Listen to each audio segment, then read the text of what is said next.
Good evening, ladies and gentlemen. Good evening to all the viewers, those within St. Kitts and those outside of St. Kitts. You're about to witness rather, match number 14 of the St. Kitts Nevis Football Association 2021 Premier League. This match is between Flo Forgikian Rocket and St. Peter's. You heard before, both teams hail from the same constituency in St. Kitts, and they have traded games in the past. I'm joined by Mr. Bob in the commentary booth.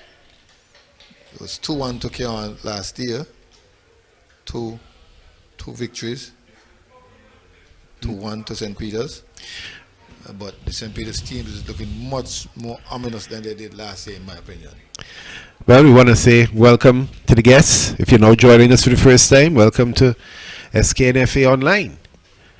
It's a pleasant evening, 6:30 in the evening. You're talking about 24, 25 degrees Celsius. It has a nice little chill, probably about winds about 15 knots per second. Lovely little breeze, nice and cool. Good evening for football. Had a pleasant little shower earlier, and as you said, it's a constituency derby. Well, no matter what happened last season, now is the first time they're meeting for this season, and the match is blown off. St. Peter's versus Keon. St. Peter's with a touch. Mr. Producer, you didn't tell me we had a weatherman with us. I thought it was just a fellow commentator. But thanks for the weather update. Lovely day for football. Here comes St. Peter's. Try to get him the long ball. Keeper touches it. Up long ball to Carty one time. Carty, it has Harris with him. Harris is clearing his lines. Finds Gordon. Gordon on the right side tonight. He seems to be a very versatile defender. At one point he played left. Tonight he's playing right, and normally he's in the center. Here comes Keon again. Lewis trying to find Archibald return pass. Mr. Parry points to the south, meaning that St. Peter's ball. Parry Ward, Kimball Ward out of Nevis. Yes, Ike Innes with him. Kenwood Collins and Hakeem Harvey is doing the official duties. In terms of the starting lineups, for here they come, making a little tough job at clearing their line. St. Peter's, they eventually do. Out to Tyrrell. Tyrrell trying to free the man on the far side, right wing. That's 5. For Flo KG. Flo 4GK on Rockets, we have Malik Roberts, number 2. Vince Archibald, number 3. Malik Henderson, number 4. Number 10, Mervyn Lewis. Number 11, Dejon Simmons. Number 14, Leon Huggins. Number 17, Navaldo Champagne. Number 20, Devontae Carty. Number 23, Zarian Clark. Number 26, Kevin Benjamin. And number 88, Jayan Duncan. I know I must have massacred some of those names, but in essence, I'm saying some people say Jayan, some people say Jayan. The ball was just knocked out by Navaldo Champagne.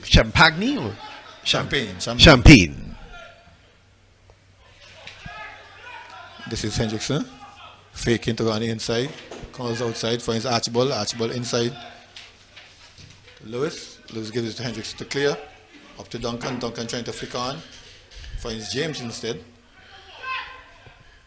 Ricochet comes back to Duncan. Duncan leads now to Champagne. Champagne tackled.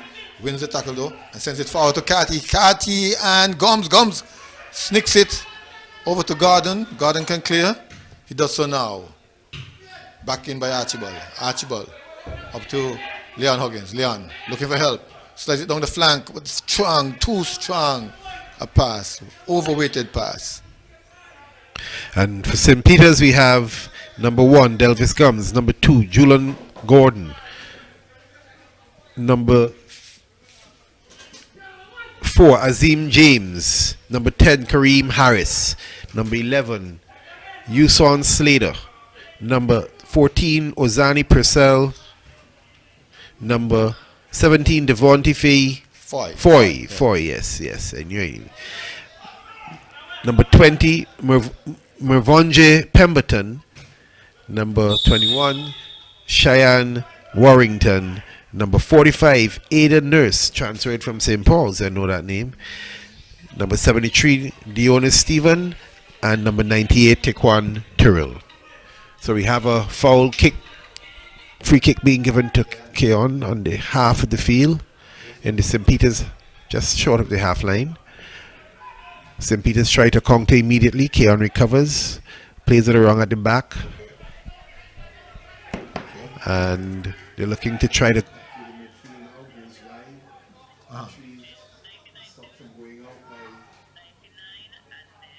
the player there, but then he gives it away, and now St. Peter's presented with an opportunity. He crosses it in the middle, a lot of fumbling and a lot of kicking around, sent back out by St. Peter's, collected in the middle by Keon, and now we're going forward, and the ball sent wide. And then come back in the middle with Keon still retaining possession just in the St. Peter's half of the field. And ball kicked, ricochets off of Tequan Tyrrell and runs off for a throw for Keon.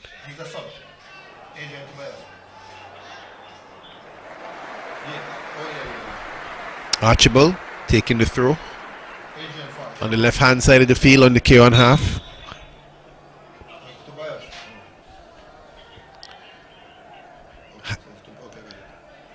Nurse wins the ball in the middle, deflects to a Keon player who sends it back to the goalkeeper, and goalkeeper switches it to the right hand side of the field. Keon now attacking, they're still in their half, finds the right winger who sends the ball forward, and there's an infringement by Keon player just outside the 18-yard St. Peter's 18-yard box on Harris, who will eventually take the kick. Soft touch to Warrington. Warrington makes ball forward, deflected. Keon gains possession.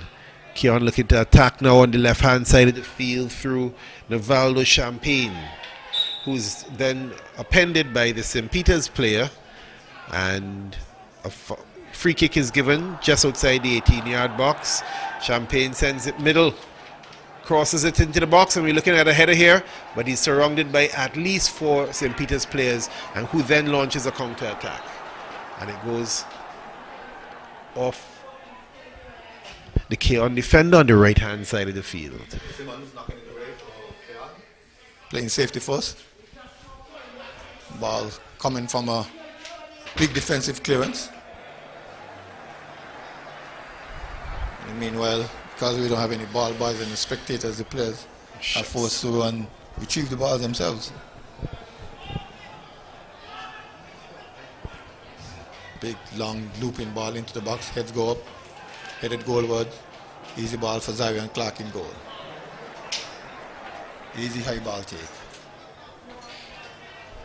I think it was Taekwondo Tyrrell trying. Ball dropped out to the defense. Came on.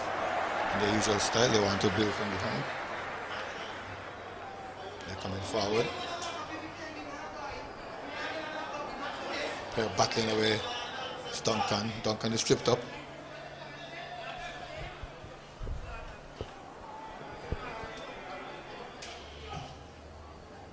Here comes the long ball. Duncan is giving chase. The whistle goes.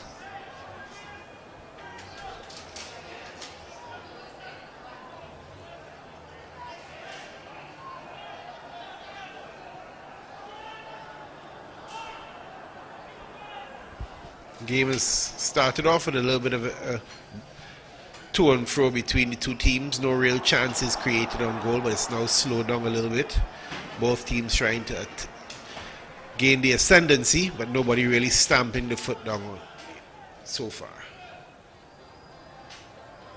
Simmons giving pitch to the St. Peter's attackers who try to come forward. A square pass in midfield. Slater gets a chance to push it forward. Clark comes out and clears his lines. Interesting throw ball right through the middle. Found some space. Keon defender seemed to be napping, but luckily for them, it was a kind of straight ball. Straight, easy to cut out. Here comes Carty, putting pressure on James, forcing him to clear. An attempted through ball on the other end. Both teams trying to probe through the middle. Leon puts it down. That's it after Lewis. Lewis turns the other way and over to Champagne on the left. Champagne cradles it, controls, then challenge. Picked up by Huggins, challenged by Foy. Foy to Tyrrell, Tyrrell to Foy. Foy gets a bit of room, upended by Hendrickson.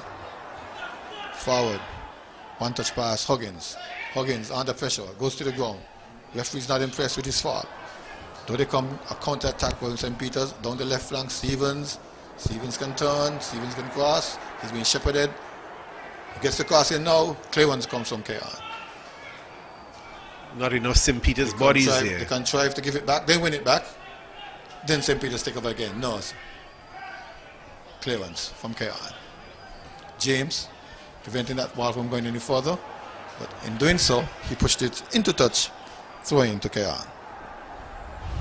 St. Peter's starting to put Keon on the back foot a little bit.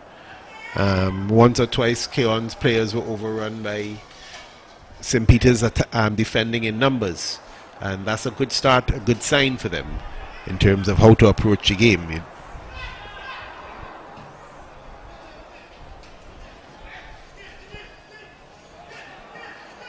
James wins the battle, tries to find Harris in the middle, who fakes a pass and then takes a composed pass looking for Stevens.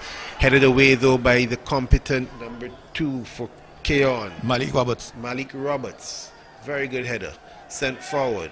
And Keon now on the attack. A quick counter attack here now. A shot taken wide of the goal by... That's Duncan.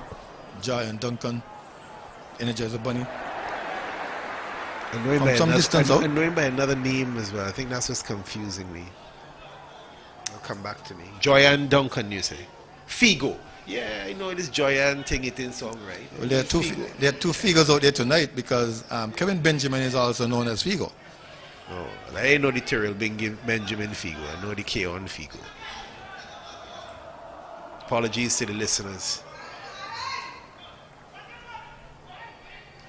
Oh, that's a flying tackle there. He was on the ground there for a little bit. Thankfully, he didn't connect with anyone. Keon, though, really fighting harder for each ball. Then we have them attacking on the right-hand side now. Nice cross to the middle, no one there. Figo with the ball, sends it back to Champagne. Champagne cuts in and looks for the shot. Tame shot retrieved by St. Peter's defender. Sent just clear and then to the retreating Stevens, who finds himself all the way back. Quick interchange between him and Nurse releases him, but he's forced to pull back. Keon defending very quickly. Harris then forced to make a pass to Warrington on the left-hand side. Warrington, a loose ball, again collected by Keon. St. Peter's not getting the forward passes going at all. Keon now on the counter-attack from the right-hand side coming in. Looking to find Figo. Changes his mind, goes back to Morris. Huggins. Pardon me? Huggins, go ahead. Huggins, weaving, sent forward to the right. And that is...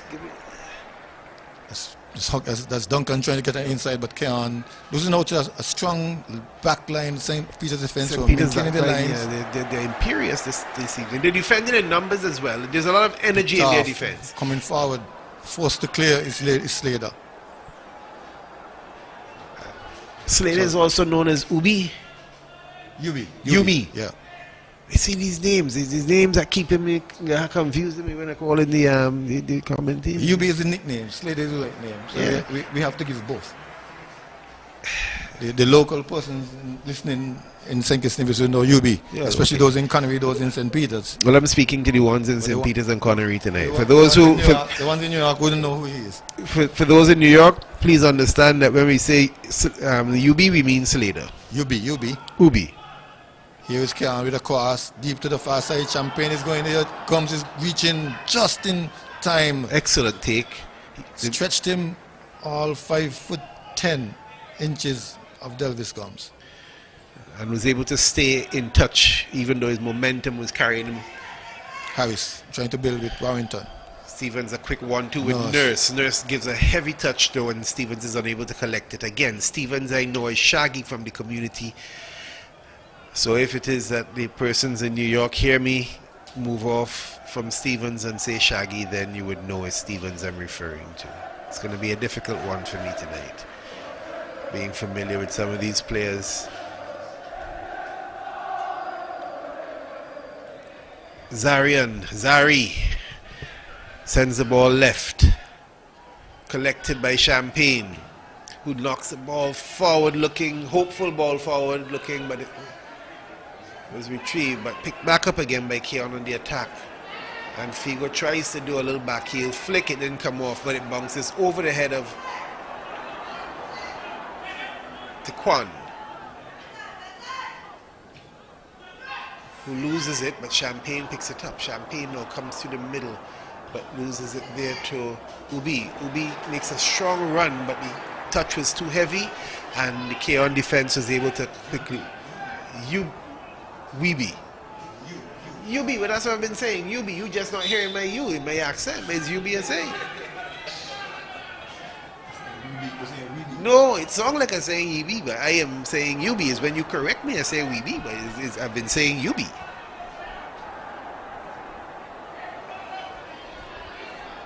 But St. Peter's looks a lot more sturdy in the midfield with the inclusion of Nurse this season.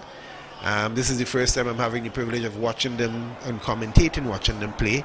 And he's certainly added some steel and a lot more direction in the attack. We had the referee now taking some time out to go and chastise whom I'm assuming is a Keon. No, St. Peter's coach? St. Peter's coach. That's Al. Well, I think he really wanted to get at nets, but Al stood up as well. Okay, I'll probably try to do it too. But obviously the referee, anyway, the game continues. And we have a hopeful free kick taken from the left-hand side, but the keeper easily collects it. Had too much call on it and called right into the arm of the keeper. And lift, because it went where everybody had to. And there we have the first mistake I would think from the Keon defense this evening, where the defender nudged the ball almost into the path of the St. Peter's player. Nurse with a foul on the just outside the box on the St. Peter's on the Keon half of the field. Nurse trying to retrieve the ball from the number 2, Julan Gordon.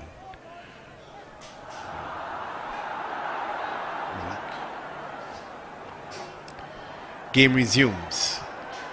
Keon swings the ball left. Then they're trying to find the winger, the right back running the cross, who makes a very nice cross, but it's cut out by James. Quick attack there from Keon. Archibald was overlapping from the wing back position. I think Duncan picked him up early and sent him free. He got it in, a low cross, aiming for 5. But James was reading the game all along and came just in time to knock it away for a corner. I think it's the first corner to Keon.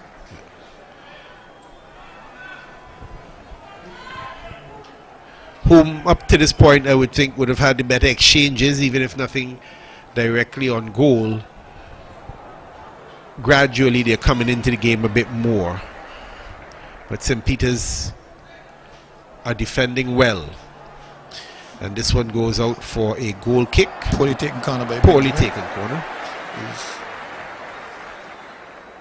bending over his head and jogging back. Somewhat embarrassed, I'm sure. Game sometimes slows to a walking pace, and then I think Keon is almost too paced, where sometimes it goes into almost a crawl, and then they try to hit you on the attack very quickly. Oh, we have a bit of an exchange, and the defender was trying to allow the ball to run, could not do so, but it's retrieved by Tequan Tyrrell. 2 pace is always a good thing. 2 pace is always a good thing. When it comes to coaching, I love my teams to play 2 pace. Slow and fast. Given that you're from fast the and community, do you think then is that influence that that has them playing this way? Is it a style that they're known to play? The influences come from their coach. Oh, okay. George Isaac. St. Peter's though defending really well again. Has an attack cleared just after the half line. Bit of a midfield exchange here now with both the defenses pressing fairly high.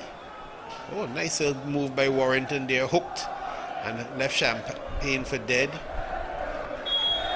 And then Champagne got back now with a nice tackle and put him down on the ground. And Warrington, known for expressing himself. Not so sure it's a nice tackle because the whistle went and Warrington is down in pain.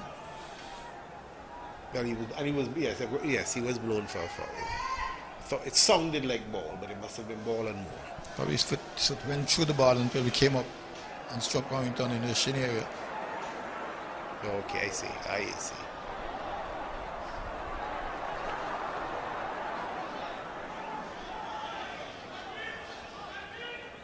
St. Peter's free kick toward the Keon goal. And we have a lovely, not taken cleanly by Zaire. And then we have head upon head upon head upon head upon head. And eventually, with a ping pong of headers, I think it's Taquan Tyrrell who ended up putting the ball in the back of the net. But that goal was caused by the initial error by the goalkeeper, Zarian Clark, coming out and not taking the cross cleanly, and it slipped out of his hands, and from there it was just a series of headers between the defenders until Taquan put it in back of the net.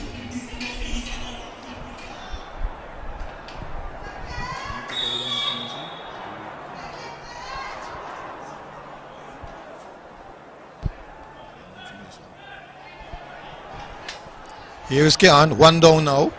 Goal just scored by St. Peter's. Let's see if they can recover. Or St. Peter's can improve even further. But it was, as Bob said, but here they come again. Yes, Taquan Tyrrell, the goal scorer, we confirm now. Long ball coming forward for Kean. Harris meets it. Duncan takes it up, tries to send Champagne forward. Again, the clearance comes from Harris. Nurse apologizing for not being in a good position to receive that one, but the ball runs aimlessly all the way down the right flank. So it's 1-0 to St. Peter's. If you look into your top left-hand corner of the screen, you'll see 1 to St. Peter's, 0 to Kean. Still early goings, still a lot of time in the game. Leon Huggins being crowded out by a number of players. Tyrrell is one of them. He takes it away. He goes forward, finds Nurse. Nurse.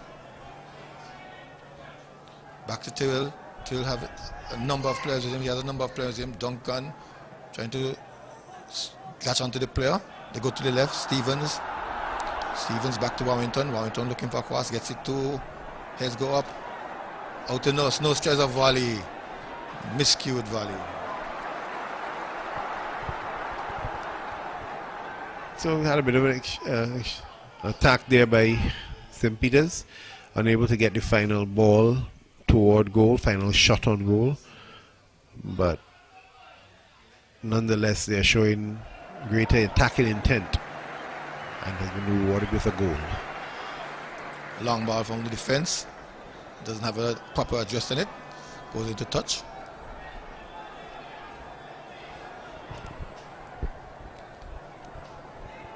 Here is Nurse. Loses out to two players with Kean. One of them is Duncan. Duncan to Champagne. Champagne's trying to find Carty. Goes to the ground. Referee's not impressed. And then you have a ball going down to Hendrickson. Hendrickson to his goalkeeper. Very dangerous pass there. Almost letting the man pass out. Obviously Archibald clearing the lines, finding Benjamin. Benjamin back to Archibald. Archibald big ball up. One day in particular, except Slater. Slater goes back to his keeper. Cat has a chance. It's 50-50 now. 60-40 to the keeper. Clear ones from Kean. They're coming forward again, but only green shorts. Gordon is one of them. He knocks it square. Over to the left side. Harris going long. Hendrickson meets it. Lewis. Duncan. Duncan blocked away. Fighting for it. But Nurse gets the better of it. Nurse gives it to Stevens. Stevens speeding on the left flank.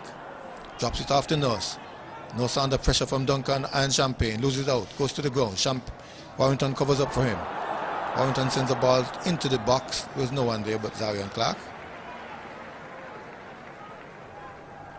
Lewis. Up to Duncan. Duncan. Lewis. Fakes. Comes over the corner. Gets Huggins. Huggins turns back to the right side in the center circle. Goes finds Duncan. Duncan's coming for Duncan to free the left side. Archibald is overlapping. Archibald will get there first. Touches. Looking to cross. Loses his balance. Far is clears. Over the foot battle between Duncan and Tyrrell. Tyrrell gets a bit of him this time. Taekwondo Tyrrell.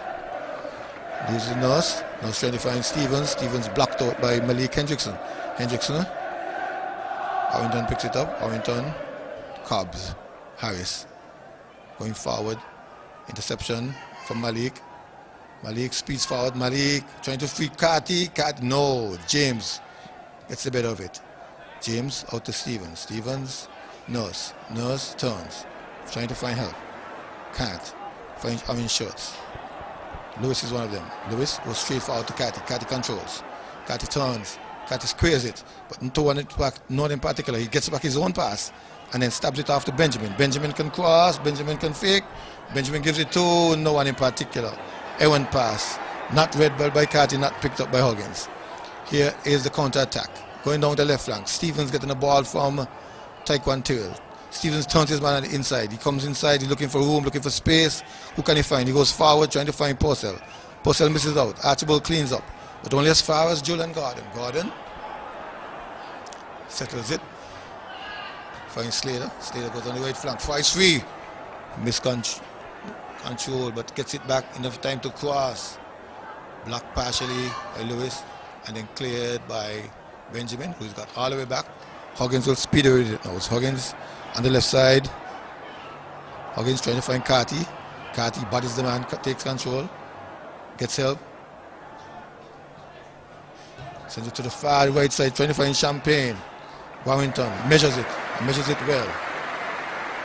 Champagne is still not giving up. He's still there, battling away. And Warrington is down, writhing in pain and screaming. We can hear him from over here. Yeah, we went down similarly before. I guess this time looks a little bit more serious. I am not certain if it's because he hit. Most of the time when you get a knock like that, an innocuous knock like that, it's probably an old injury or current injury that's being managed. Well, it must be serious because all the physios have gone on. Kenny Douglas, Jenny Pine, and I think the one from St. Peter's. It's either that or a snap.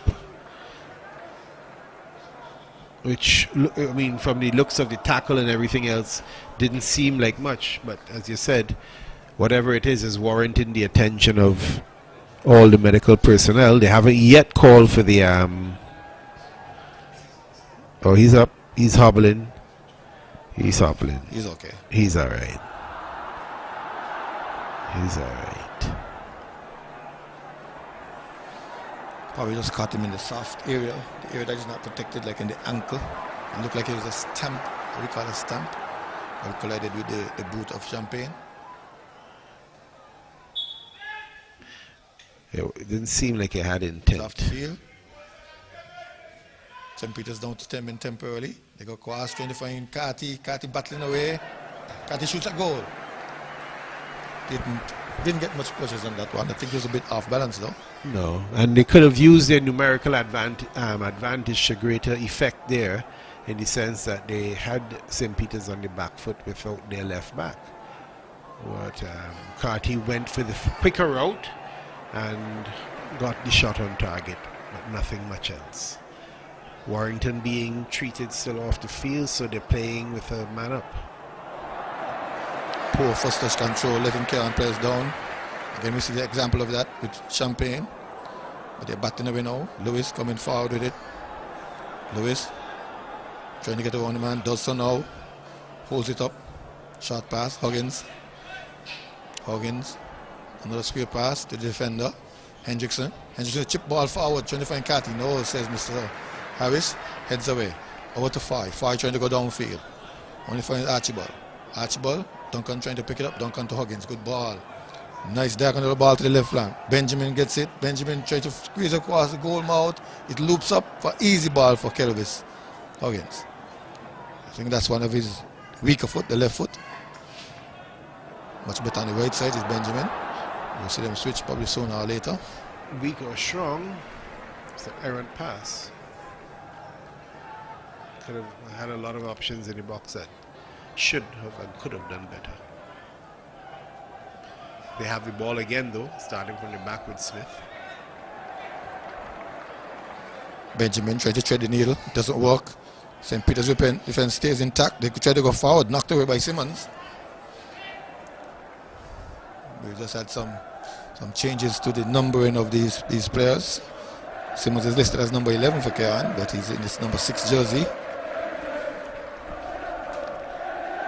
Delvis Combs for St. Peter's is listed as number 1, but he's in the 99 jersey. We've made those corrections, and we know those players.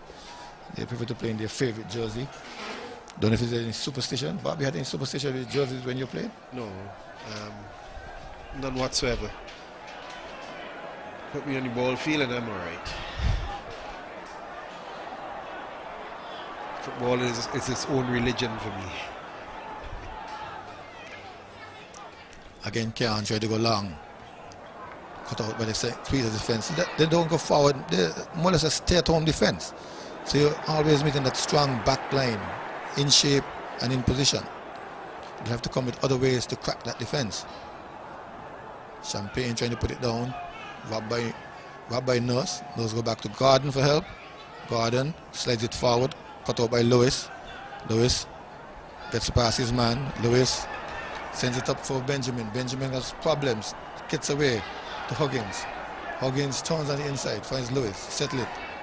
Lewis again trying to find Benjamin. Benjamin, will you do better this time? Much better cross. In the box. Only green heads. Green shorts. As far as Lewis. Lewis losing balance. Handing the ball. Says Mr. Ward.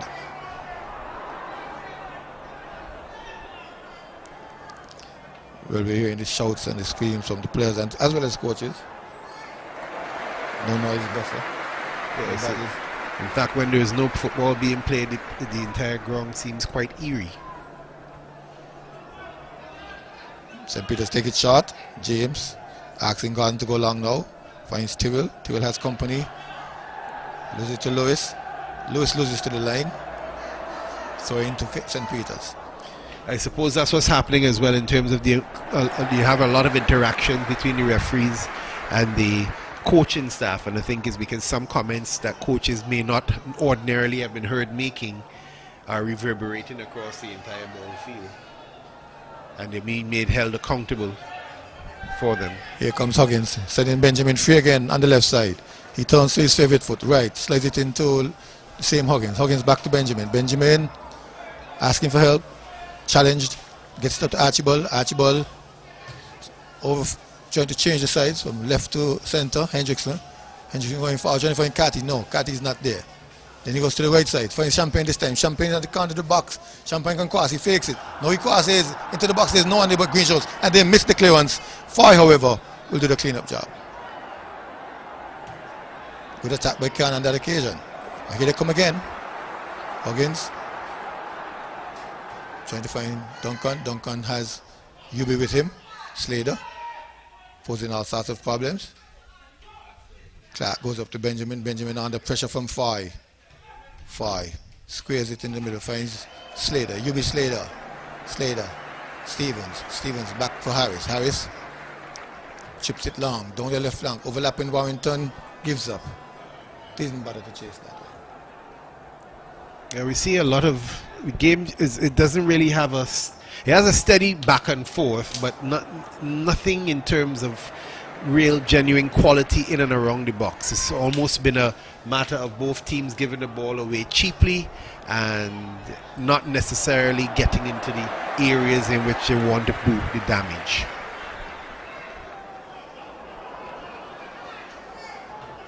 Again, this time overlapping Archibald. Keon coming down, making the raids. Again, upended by a defender. This time is Gordon. Gordon gives it to Foy. Foy turns nicely, but his pass is blocked. They go back to Simmons for help. Simmons goes all the way over to his fellow center defender, Hendrickson. Hendrickson, not seeing his way, finds his way back to Simmons. And again, they will probe down the left flank. The last 3 sorties were down the left flank. St. Peter's forcing them back with strong line-up, strong shape defenses. 2 banks of players. And again, not finding space. We see them Purcell picking off one, but not very far. Lewis down to the left flank, searching for Benjamin. Benjamin gets there. Gordon is with him. Gordon muscles him off the ball, gets the pass in. Picked off again by Lewis. Lewis finds Benjamin. Benjamin trying to slide it to Carty. Carty controls. Carty trying to get his way between 2-3 players. Going to the left side for space. He's being trailed by Gordon. Gets a cross in, but the player was pressuring him so much he was off balance. The ball didn't go anywhere, but into touch for a goal kick, says Mr. Ward. Nice piece of sustained pressure there from Keon.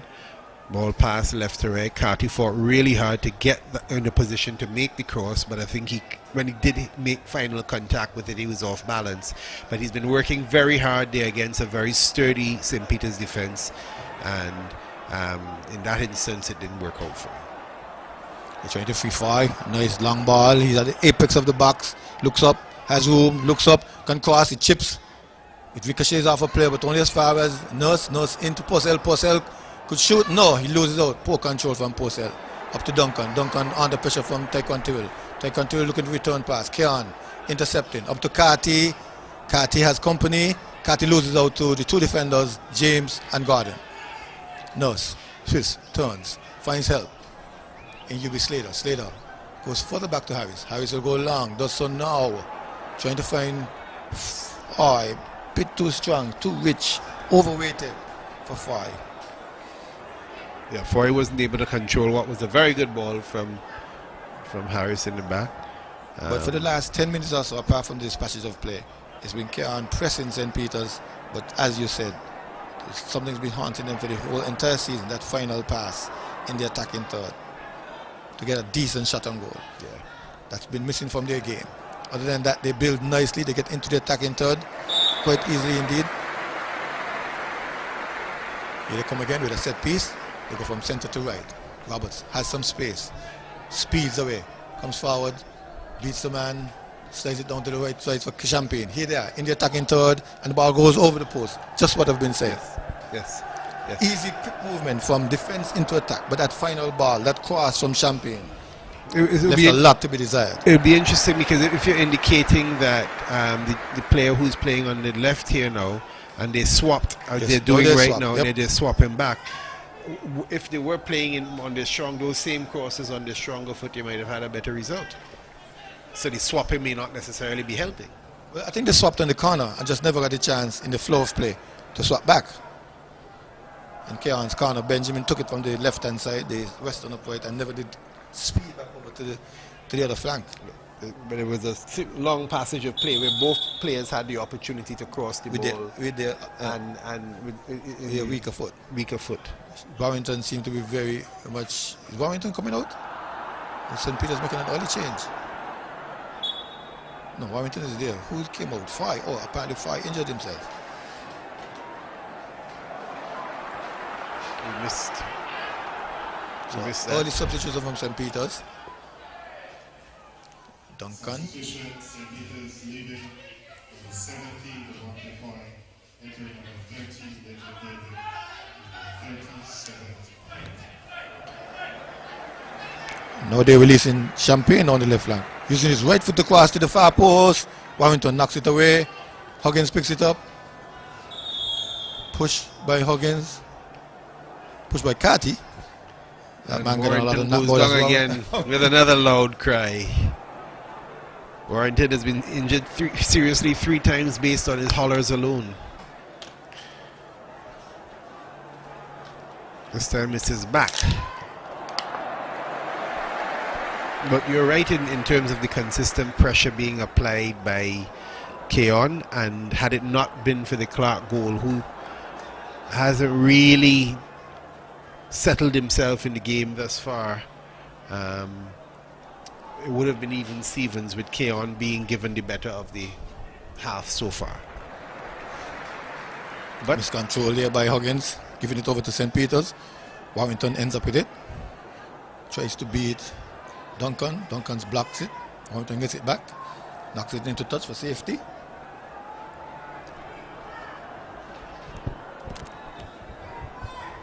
Still early times, yeah. Huggins. Okay, Roberts. Huggins shielding. Huggins turning.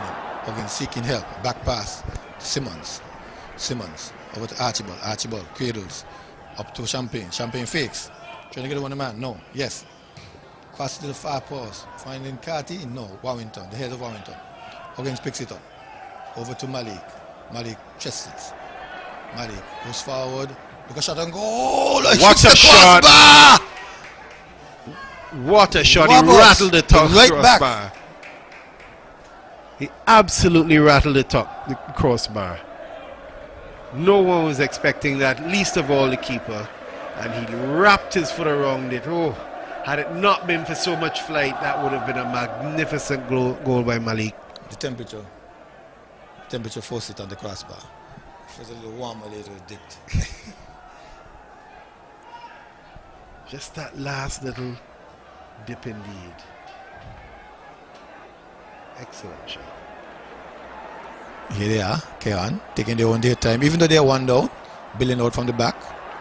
Clark to Simmons, Simmons to his left back, order number 5. Now they go forward, trying to find Duncan. Duncan has James with him. James is robust. James is shepherding it. And protects the throw-in for St. Peter's. Lyndon David is in a very strange position. Then he normally plays at right back. Now he's covered for.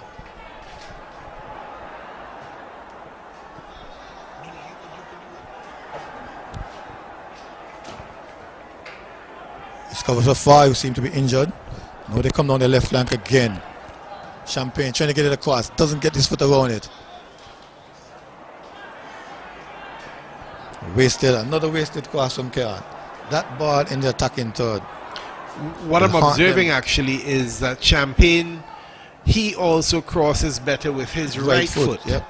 And he didn't, so the switch is basically to see who can better use their right to swing the ball in from the right, because Champagne just got 2 lovely crosses in from the left with his right, but he had to cut back in to make them. Here comes Keon again, billing on the back. Defense into midfield, midfield into attack. Champagne overlapping Archibald. He does the same thing. No, Archibald does differently in the sense that Archibald didn't try to control the ball before he crossed. The effect is the same, knocking the ball into touch in attempting to cross. From what could have been a very promising cross. He could have controlled his cross, he had enough time and space, and he had Champagne to help him. St. Peter's with a long, hopeful ball forward. Lewis retrieves and finds Duncan. Duncan getting out of trouble finding Huggins. Huggins moves away from 2-3 players. He loses out to them. Nurse is one of them. Nurse. Then David. David dribbles. He has a number of players with him now. He can cross. He has a little bit of space. Gets it in, but back off of the boot of an orange shirt. Lewis. Up to Duncan. Duncan controls. Turns on the inside. Goes to the right side. Finds Benjamin. Benjamin shields it. Shepherds it. Comes to the left. Square to Arch. Fighting for that ball is Simmons. Benjamin. Guilty of giving it away. Well, they're their own undoing tonight. They're getting up into the attacking third. Champagne. Benjamin. And now Archibald is joining them with the 4 crosses. Yeah. St. Peter's meanwhile trying to go down the flank. The wingers wouldn't want to see a video of the first half of tonight's game at all. But I'm certainly, the thing is that once you consistently do something, though, you are going to eventually get the results. So kudos for them for trying. The question is they need to sort out the crossing and figure out what it is, and whether it is they're trying to play too quickly, or they're not given enough time and space on the ball. That's what is happening tonight. In comes the ball, up goes the heads. Clark should get there first. Keeper has hands. Working a little Rolls better it now. out. Lewis, Archibald. Archibald takes up some space, asks for help, goes up to Carty. Carty shields, gets it back. Carty trying to go through the center forward channel, finds Duncan. Duncan shoots and goal! Oh, what a shot! Good passage of play. It had the attention of Delvis Gums in goal. Taken down in his chest, and the volley was slammed goalward. Unfortunately, off target. That was a lovely passage of play, as you suggested. Clark won the ball. Lovely little dinked pass over. Duncan collected it on his chest, and one time after the control, volleyed it. Just didn't get enough pull on it to be able to put it on the inside of the post. Just went just wide. Clearance from St. Peter's, trying to find Purcell. Ball knocked away.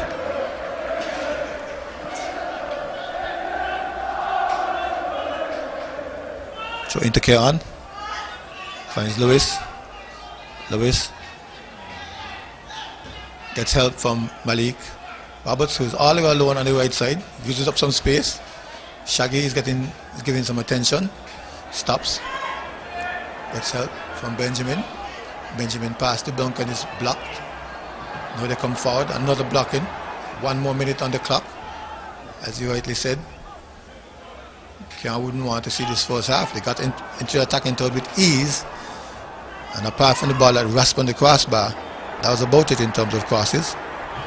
And St. Peter's themselves will also need to figure out what's happening on the attack as well, because outside they've been defending extremely well, but outside of the obvious error by the Keon goalkeeper, they themselves have not really attacked the St. Peter's goal.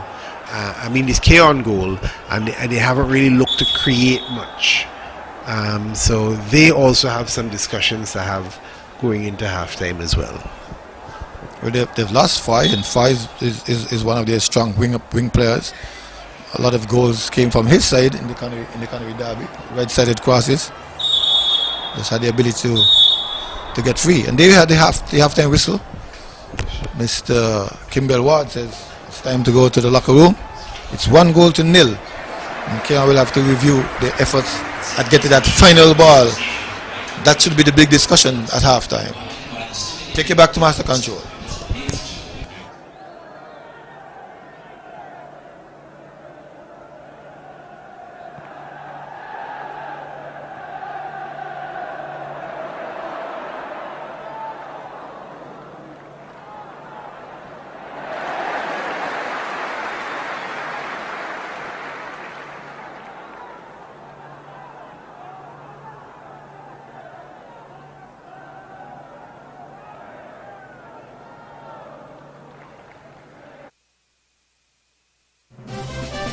Coming up is the Premier League Live halftime show. The SKN Newsline website now offers you more news. Log on to www.sknnewsline.com for local, regional, and international news. You can also watch the latest newscast and keep abreast with news in sports, all from sknnewsline.com. That's www.sknnewsline.com. News at your fingertips. For 2021, Smart Electronics is giving you the best deals you can ever imagine. From January 1st until April 30th, you will get the best deals in the entire federation. Plus, that's not all. Get extra special deals on Valentine's Day on all items store-wide, such as cell phones, 85 inches smart TVs, laptops, washing machines, refrigerators, AC units, small appliances, and much more. Visit us. We're located at Port Zante, opposite the food court, or call us at 466-4271. This promotion is valid until April 30th. Terms and conditions apply. Caravana on Liverpool Row is your anything you want store in St. Kitts. they have a wide variety of just about everything. Ladies and men's clothing, shoes, children's clothing, toys, housewares of all kinds, small appliances like clothes heaters, microwaves, electric kettles, and more, cosmetics, perfumes, cosmetic jewelry, and much, much more. Their prices are unbeatable, and customer service is second to none. Shop at Caravana on Liverpool Road Bastair. Call 465-1745. At Caravana, find value supplies at great prices. It's the new and improved SK Newsline Android mobile app. With the SK Newsline app, you can watch your news reports, the SK Newsline newscast, sports, special features, and so much more. You can also send us a WhatsApp or call us directly. Go in the Google Play Store, search SK Newsline, and download the app today. The SK Newsline mobile app. News on the go.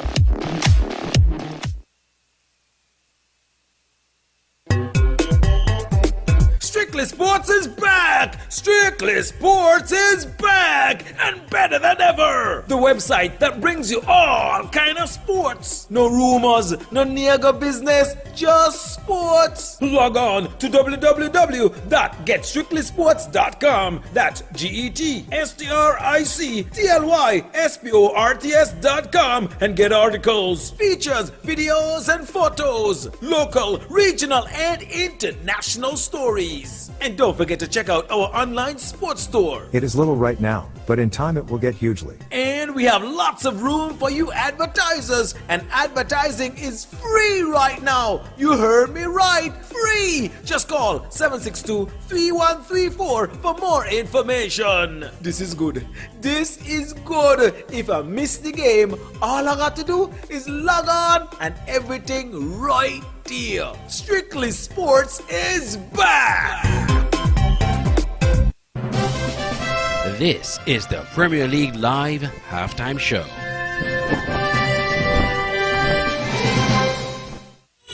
Well, it's 1-0 to St. Peter's in match number 12. They're playing against Keon. Keon doing most of the pressing, most of the possession, and they have St. Peter's on the back foot for most of the game, but not a keep in the attacking third, as we would say in St. Kitts. Deshaun, you've been outside taking notes. What do you make of the game? Well, as you said, Kean, they've had their moments, but the moment that counted fell to St. Peter's. Tikwan Till, in particular, scoring a goal from a ping pong, you could call it, of headers in the 18-yard box, and eventually Till directing it on goal. But Kean, I thought, as you said, they had the better of the game.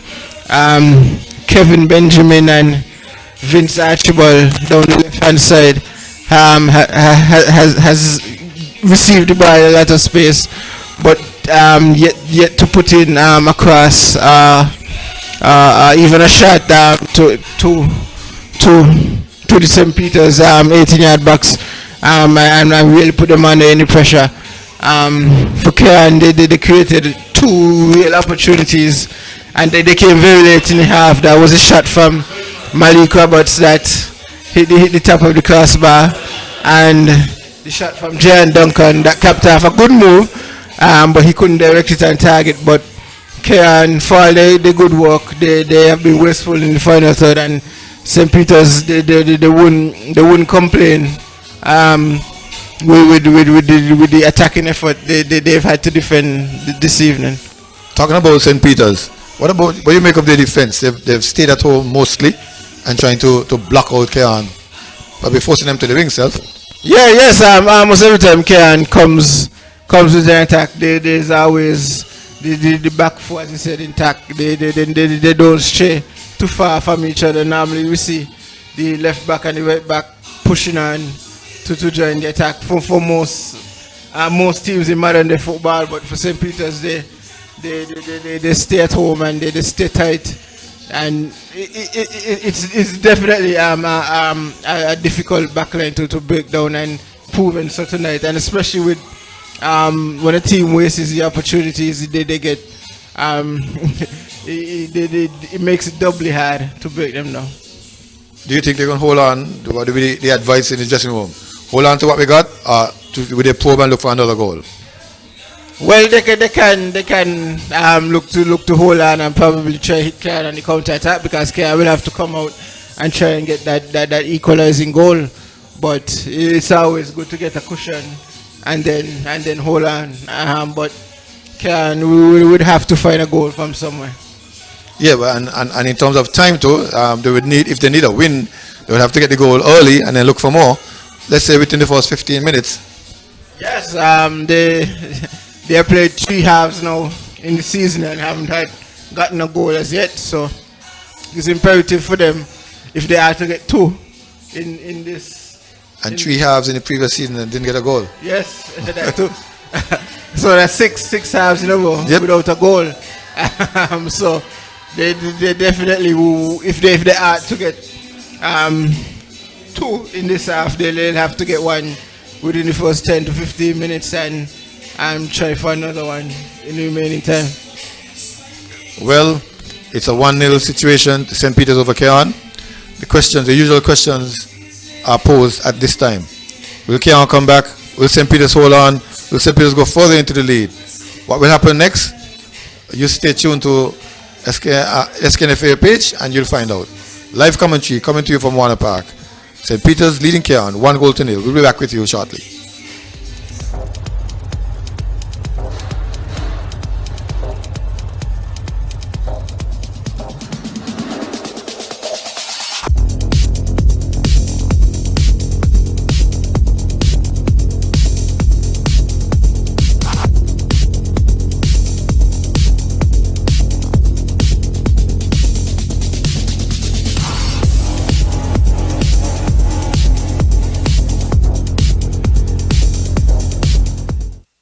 The SKN Newsline website now offers you more news. Log on to www.sknnewsline.com for local, regional, and international news. You can also watch the latest newscast and keep abreast with news in sports, all from sknnewsline.com.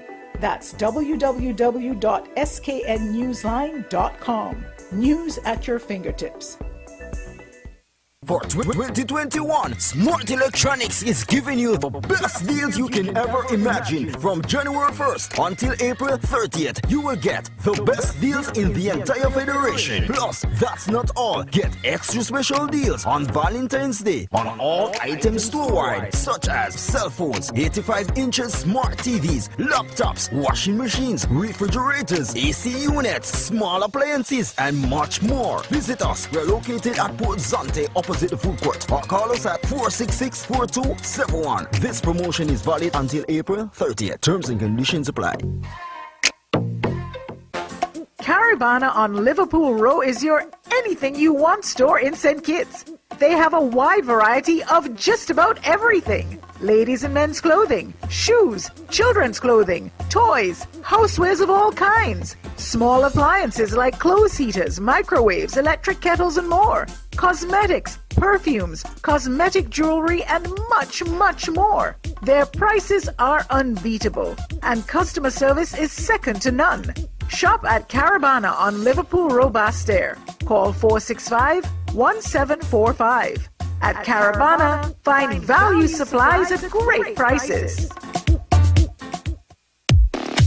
It's the new and improved SKN Newsline Android mobile app. With the SKN Newsline app, you can watch our news reports, the SKN Newsline newscast, sports, special features, and so much more. You can also send us a WhatsApp or call us directly. Go in the Google Play Store, search SKN Newsline, and download the app today. The SKN Newsline mobile app. News on the go.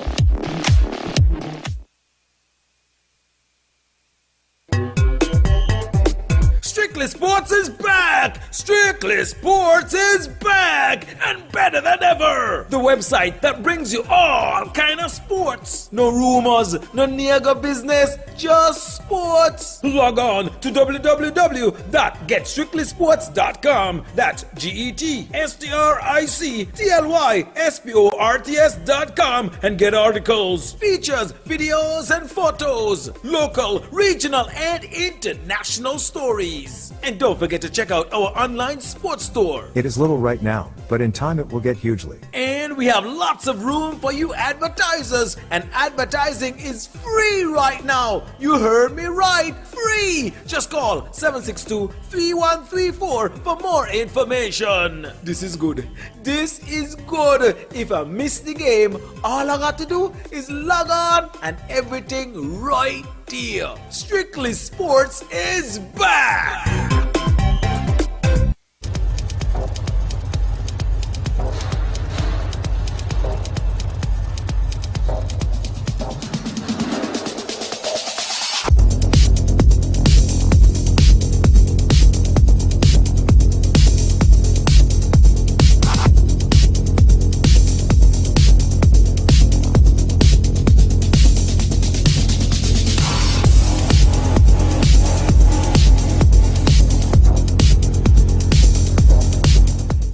Football is back, and the St. Kitts and Nevis Football Association will be bringing you live football on its website, www.sknfa.com, with Premier League Live. Without fans in the stadium due to COVID-19 protocols, you can now watch every single Premier League match this season on www.sknfa.com and click on Live TV. Games are shown live on every match day with halftime and post-game shows. It's Premier League Live. Commentary, analysis, action.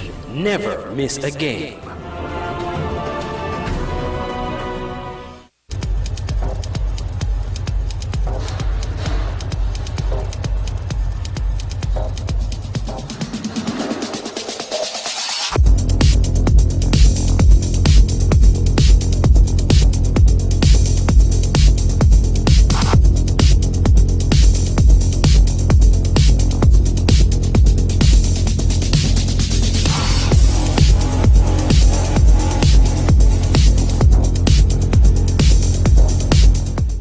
Fastcast Saddlers clipped the wings of Dieppe Eagles 8-2 in SKNFA Premier League football at the Warner Park on Wednesday. Saddlers were gunning from the start for victory and hardly gave Dieppe any chance of scoring. The Premier League newcomers, however, did manage to score 2 goals in the second half. Goal scorers Xavier Henry French scoring 2 goals in the 13th and 45th minute for Saddlers, Carrie Jarvis scoring 4 goals in the 15th, 25th, 53rd and 90th minutes, Nickwan Phipps scoring from the penalty spot in the 50th minute, and Evansroy Barnes scoring in the 84th minute. For Dieppe, the goal scorer Sean Descent scoring 2 goals in the 56th and 78th minutes. Here is commentary of that match broadcast live on the SKNFA website, commentated by Al Edwards and Kenneth Bob. Barnes collects in the middle. Evansroy Barnes gets it back. Slides it into Hanley. Hanley leads on to French again. French this time. This time. 1 to Saddlers. 13 minutes. He called for it the first time, and I'm surprised that Dieppe did not make the adjustment in terms of having him allowing him to make that free run on the left-hand side toward the goal. Then in front of the goal, Jarvis, a second time, and a second goal. Jarvis converted. 2-0 in 3 minutes, 2 goals. Losing out, sends the man forward again, down the left flank. Phipps sends it across, Jarvis, another lovely finish. Number 3. I don't know if you remember the play before. It was intercepted. This time he was able to release Phipps with some time and some space.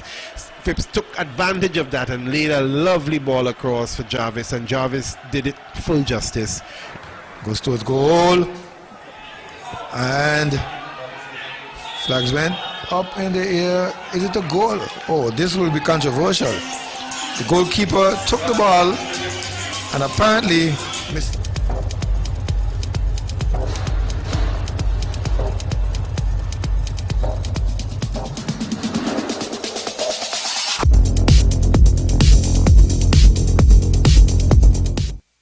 It's the second half, 45 minutes to have all the questions answered.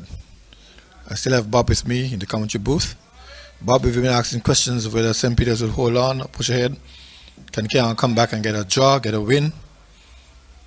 The St. Peter's defense is staying home. The Keon attack is getting in the attacking third and not crossing well. I'll actually, what I was doing was trying to research I'm actually trying to research the weather there, because I noticed you put on your hat which tells me that the temperatures I quoted earlier are pretty accurate. You know, protecting your cerebrum. And my cerebrum doesn't have much hair on it. Something like yours, Bob. A little more grey, but maybe I'm a little more adapted to colder temperatures. maybe. I hate cold. But here comes Khan trying to get across. They get it in there now. Clearance from St. Peter's. First attempt and second attempt. Up to Taekwondo Tyrrell. Tyrrell is being challenged. He finds space from in Nurse. Nurse speeds away. Counter attack. Good counter attack by St. Peter's. Slides it on the left flank. Stevens gets past his man. Stevens can cross up to Tyrrell. Tyrrell can shoot. A ricochet. And a save by Zarian Clark, who went the wrong way first and then came back and snuffed it up. It was actually Nurse who got off he started the counter attack and got off an excellent shot, but it was deflected, and Clark was able to do the right thing this time. His reflexes allowed him to go left and then go left and then curl back right. We just saw route one from Gums. Carty was guilty of pushing. Here they come again, St. Peter's. Taekwondo Tyrrell has Lewis with him. Stevens, back to Lewis. Back to Tyrrell, sorry. Lewis is still monitoring. Trying to get over the corner. Runs out of space. No, the ball will go for a corner as he was able to knock it onto the boot of Lewis before the ball went out into touch. Eventual result was a corner, but I believe that he could have used the space he created on the first dribble a little better instead of trying to dribble again. I think that cost him the cross. But now they have a corner, so let's see if they can take advantage of it. Here they come. Clark gets it. Another poor corner. Huggins trying to get past Warrington. Warrington sacrifices everything to block that one. Malik picks it up. Malik up to Duncan. Duncan taking on 2 players, 3 players. Duncan under pressure. Malik helps him out. Up to Benjamin. Benjamin turning. Get past 1, get past 2. Benjamin free. Benjamin speeding to the middle. Benjamin has it still. Knocked off the ball partially. Gets it over to Archibald. Archibald puts it on his good foot, his good right foot. Better right foot, sorry. To Lewis. Into a shot on goal. The deflection. Eventually an easy ball. That was some Lewis, it looks like. Huggins, it looks like.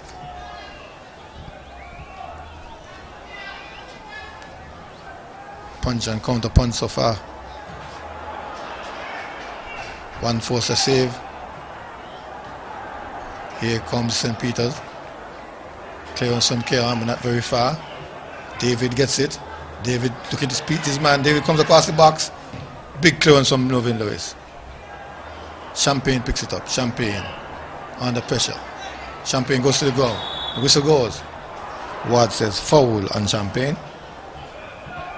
Yeah, St. Peter's wingers actually doing a lot of the work that the Keon wingers were doing earlier, but their crosses are not as effective, but I would still think a little better in the sense that they're actually getting them into the box instead of out of touch, so they're still keeping them in a dangerous area.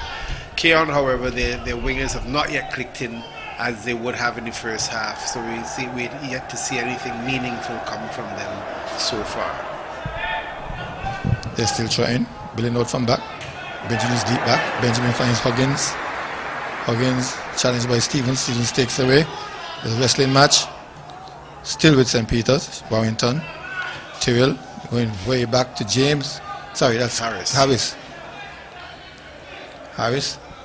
Taekwondo Tyrrell picks it up. Warrington. Stevens. Taekwondo Tyrrell. To no one in particular. Simmons turns out. Drops it off to Roberts. And then Stevens tries to win it. But Zion Clark is coming, will get there. He knocks it big into touch, throwing to St. Peter's. Bit careless in the back there by Kerr on that occasion. Yeah, well, St. Peter's, as I said, having a little bit more attacking intent. Keon hasn't gotten the rhythm doesn't have the rhythm they had toward the end of the first half, and right now St. Peter's would feel like they can put one in the back of the net Well, it was against the one of play that they got the first one. A long, hopeful cross that Zarian Clark didn't handle well. Here they come again. Purcell trying to turn his man. Simmons remains strong. Muscles him off. Gets it up to Benjamin. And they're taking the one day time. Simmons going to go big now. Big ball forward. Carty giving chase. Carty and Harris. A foot race. Harris gets there first. Carty is still nibbling at him. Knocks it into touches Harris for safety. Quick throw taken. Headed away. Corner to Keon. Keon sprung another quick attack there. Something they've been known to do. Put some pressure on Harris in defense, and Harris wisely took it out of touch, but then the throw was just as dangerous, and again it was knocked for a corner. So Keon now trying to see if they can do something to put one in the back of the net. In comes the ball, headed away, green shots first. Heads going in, Roberts again. Roberts a very attacking, aggressive defender. Just couldn't get anything down on it. It went up and over the post. Yeah, it was Nurse that got the first header for St. Peter's, and Roberts attacked the ball, but it was way over the top and of no real danger to the St. Peter's goal. Here they come, trying to pull on the left flank. The wind and the cold takes that ball away. Take that ball away. Big throw down to Carty. Carty being challenged. Roberts picks it up. Roberts into Duncan. Duncan looking to turn. Into Carty. Carty slides it over to the right man on the right side. Benjamin is there. Benjamin can get it. Yes, saves it. Goes back to Roberts. Roberts' cross is high looping cross. Only green shots are there. Azim James heads away for a corner. And Roberts is urging these people to attack the ball because they never moved. It was James alone. Yeah. But the cross was better because it found its way into the box, but James was there. I think that ball went out and then came back in. Another poor corner from Benjamin. We had a collision between the keeper and Lewis. Is it Lewis or Clark? That's Duncan. Duncan. No, Duncan was not the one that collided. I'm trying to see the number on the back of the shirt. The centre forward. Carty. Stevens. Fighting away. 3 players converge on Duncan. Robbing him of the ball. Huey Slater is one of them. Stevens, nice volley pass over to a speeding Warrington. A rear overlapping from Warrington into the centre of the field. Finds Nurse. Nice goes to the right side. Finds David with a bit of space. David shoots at goal. Easy ball for Zarian. Yeah, that shot really was not a well-advised one. He had the numbers going forward there, and a better shot on goal could have put Clark in problems, but that one was a bit too easy. St. Peter's picking up the ball, give it to Stevens. Roberts comes and fights, knocks it away.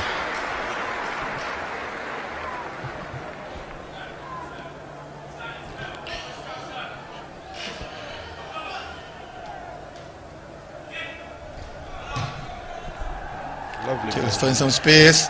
Till slides it into Duncan. Duncan can shoot. Sorry, David can shoot. He did, and did it wide. I think 2 of the best chances for the second half so far fell to the man Lyndon David. Yeah. The thing is with that shot is that the easiest thing to do would have been to score in that instance, given his angle and everything else, but he happened to contrive to put it way wide. Here comes Cam with Duncan trying to find Carty. Back to a midfield battle between Duncan and Taekwon. Duncan wins it. Stands it into Carty. Carty is reading. Carty finds Champagne. Champagne not reading. Stevens up to Purcell. Purcell controls. But too many players are wanted. They're fouling him actually. So says Mr. Ward. He has a matter to deal with. Has a discussion with Mr. Harris. board having a stir. Parliamentary discussion indicating that he's the Speaker of this House. He's maintained a pretty good game so far. Well, he's a FIFA ref, a high standard, high quality referee. And the game hasn't been ill-tempered in the very least. No, these two teams don't have any beef between them. A quick movement, head away, then clear away, but not very far. As far as Gordon controls, scuffs, and then crosses into 25 Tyrrell, headed goalwards. Zion Clark comes and takes it down, over arm throw. Good take by Lewis, speeds away, then he goes to the ground. Stevens giving him a little extra push as he was making a very enterprising break. I was about to say the only reason he went to the ground was because Stephen pushed him. Because he had developed the momentum that he was attacking St. Peter's with good pace. Keon played short, looking for space, can't find people. He tries hard to the left side, heads go up into Carty trying to get around the man. Cobbs knocked him to the ground and then cleared the ball. And here is Huggins trying to do some fancy work. Doesn't work. St. Peter's trying to clear the lines. Keon, Lewis running into trouble.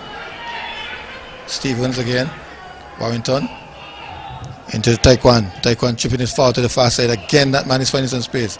Lyndon David turns the other way. Looks to cross now. Who's there? Shaggy picking it up on the far side. That one came across the box. Shaggy, a left-sided cross. Blocked down by Roberts. He go all the way back to Warrington. Almost on the center line. Warrington, almost picked off by Cathy. Harris to the right side in the box. Clark is there. Clark has certainly grown into the game. Maybe that error was just a blip on the radar. But since then, we haven't seen him do much wrong, and his distribution is actually pretty spot on. Unfortunate, the incident. The coach of the Keon team, Georgia, is asking the team to follow up as that ball went forward, and not many players gave chase. Luckily for them, the player couldn't get it, but here is Huggins. Huggins getting a bit of space. Huggins turns back, looking for help. Help in the form of Roberts. Roberts scuffs. Roberts back to Huggins. Huggins faking his man. Slides over to Archibald, who comes right in. Oh, and Archibald trying to find Carty. They're skinny behind. They're thin behind. Purcell. Looking for Purcell. Good counter attack. Chops it off to the man who's onside. David. Here they come. Numbers. This time Hendrickson gets involved and knocks it to the cricket stadium. Still 1-0, as you see in the left-hand corner of your screen, top left-hand corner. And you also see the time there. In the 58th minute, 59th minute. The first 15 minutes was what the coach would require of Keon to score. That didn't happen. St. Peter's is still remaining strong and in charge. Here they come. Gordon looking to cross. Clark comes out. This time he takes it easily. Javelin throw. Out to Benjamin. Controls. Benjamin. Trying to find Lewis. Does so now. Lewis under a bit of pressure from Stevens. Stevens knocks it away. Lewis would have been advised to continue running with the ball. I didn't understand why he decided to pull back. And Stevens was tracking him, so as long as he did that, he was going to be. St. Peter's defense is intact. Two banks of players. Here the bank ball comes again. Champagne, Greenheads, first ball, second ball, and third ball, getting that one out of there. As far as Lewis, who's giving it away. Slater, some quick passes out. Tyrrell, trying to find Stevens. Stevens speeding right for it. Roberts is there as well. Stevens gets there, but Roberts read him well. Took it away from him. Gave it to Simmons. Asks for help. Finds Lewis. Lewis to Duncan.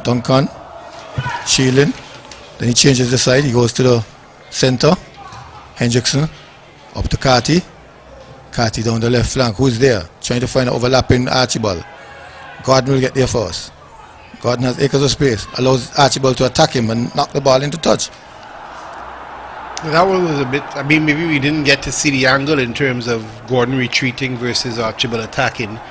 but it looked a bit odd there. I thought Gordon was perhaps trying to lure him toward and then clear it or maybe tackle him properly. Didn't quite work. Foul by Champagne.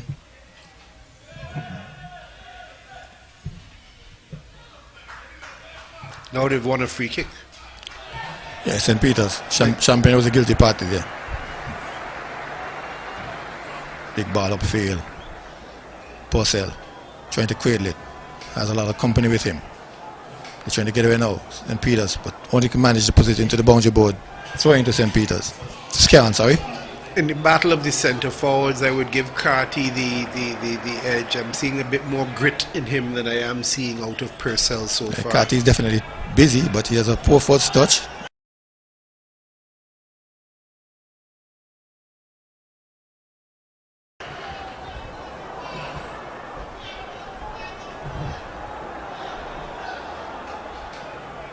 Purcell, on the other hand, trying to get down the right flank, sorry.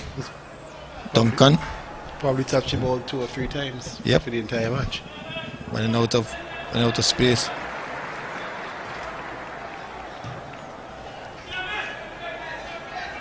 Here he goes again. It's sandwiched between 2 defenders and goes down, clutching his ankle.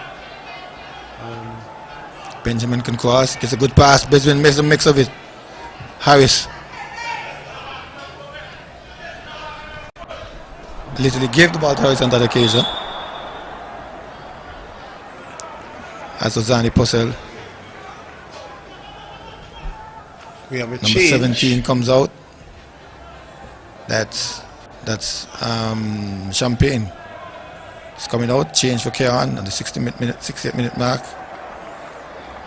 Look like Raheem Davis comes in for Champagne. Let's see if Davis could give the service that Champagne was unable to.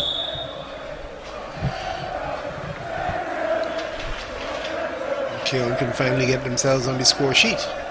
Substitution for Virginia Rockets, leaving number 17, Ronaldo Champagne, entering number 32, Raheem Davis, in the 63rd minute. Also, an interesting statistic that St. Peter's has scored the only goal for the afternoon with the entire game day. Yep. If I were Connery and a Manchester United fan, I'd be quite.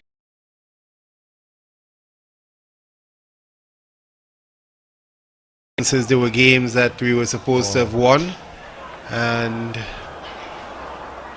was not even able to register a goal on the board. And Keon actually suffering the same fate here. St. Peter's gifted one and unable to do anything further since.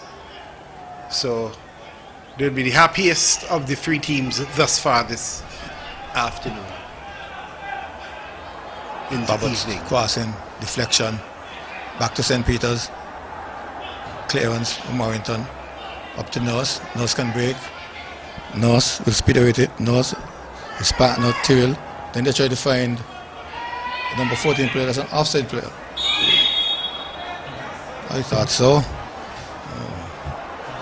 But the VAR rules indicate that they have to put up the flag only when the player touches the ball.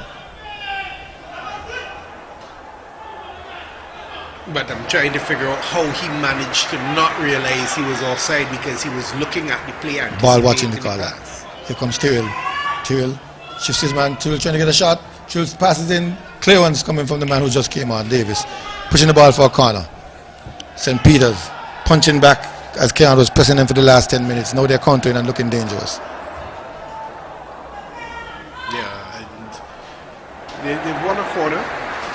And they had 1 or 2 opportunities that with a better final ball or a bit more alertness by their centre forward, they may have been able to put another goal and further dent Keon's hopes. But as it stands right now, Keon still has a lot to play for in this game, and it's only the 64th minute. Ball comes in, headed away by Keon. Keeper was almost beaten on that occasion.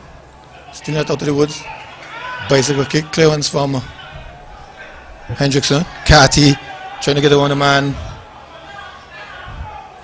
Ball headed onto the body of Carty. Or knocked onto the body of Carty as he was trying to head away. And as you realize, as I keep mentioning, he has been the more aggressive of the two centre forwards. Maybe it's the playing style. St. Peter's try to come forward. Roberts. Throws into Simmons. Changing from right to centre. Then to left is Keon. Then to the centre forward channel. Finds Duncan. Duncan trying to free Davis. Davis coming on the left flank. Davis. Picks it up with Benjamin. Goes across the box. Finds Huggins. Huggins slams it goalwards. And cleared finally by St. Peter's. Goal mouth action. Second clearance from St. Peter's. Roberts gives chase. Stevens is on him. Stevens knocks it away from him. Throwing to Keon. Another one of those quick fire attacks from Keon.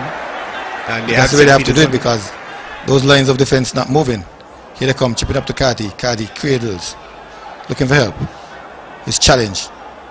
Loses it out to Stevens. Stevens up to Purcell. Purcell trying to find help.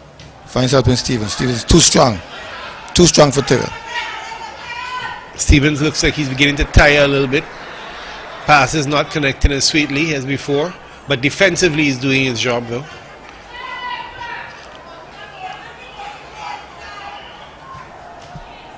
Again, can't win it in the midfield. They go forward. Down the left flank. Archibald.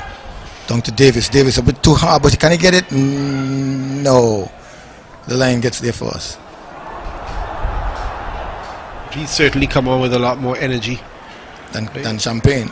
Yes. Champagne has faded Yes. and was doing a lot of fouling. His physicality works well sometimes. Here's James looking to go big. Finds Nurse. Nurse can turn. Nurse loses out. Trying to find Carty. The ball knocked for a corner. Deflection. Benjamin roll over to take it.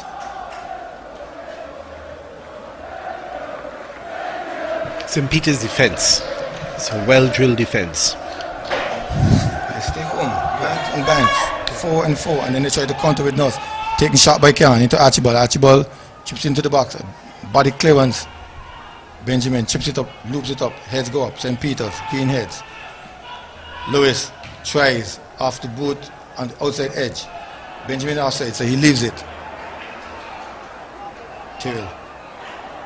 Archibald. Duncan. Trying to go across the box. Gets it to Lewis. Lewis slides it over back to Duncan. There's no width here right now. Duncan looking for help. Finds help way back in Hendrickson. Hendrickson goes to the left again. Trying to spread them. Typical pattern. Ball comes in. Clearance. Partial. Carty trying to get it. Carty knocked to the ground. Carty called for the guilty foul. party. Did Ward get that right? I'm not. Well, I mean, remember you were the gentleman who recommended him as the FIFA train, so I would assume automatically that he got it right on every call. But that instance, no. In all seriousness, the kicking player is the one who is currently on the ground. I don't know if he kicked Carty to the bottom of his shoe or boot. But I am unable to see it. It doesn't. It's not Harris, is it? No, it's not Harris. It looks like James. Unfortunately, who might really play on the ground. But he attempted to clear the ball, caught Carty. What it seemed like. Keon making a second substitution meanwhile. And Shakir Robinson coming in for Benjamin. so the two wingers have been substituted. Keon. Keon keeps a meeting. Substitution. From Japan, Roberts, number 6, number Benjamin, number 30, and Ronald Smith, the 70th minute. Yes, okay. I would like to remind all present that wearing a mask is mandatory once you're not on the field of play.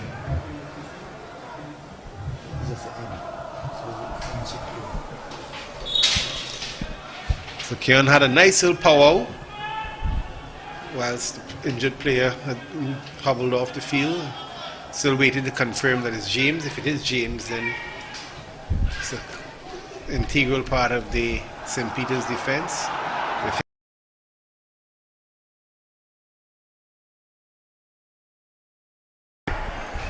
Trying to free the man on the left side. That's Robinson.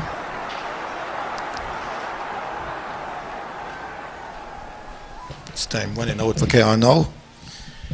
20 minutes, 19 minutes to be exact. The recommendation would be for the first 15. Now we're seeing the next 15 going. Nothing yet to shuffle it. To slide Catty in the box. Catty's trying to get around. He goes to the ground. I think he walked on the ball. Trying to clear the line. St. Peter's. Keon is still pressing. Keon. Robinson. Robinson.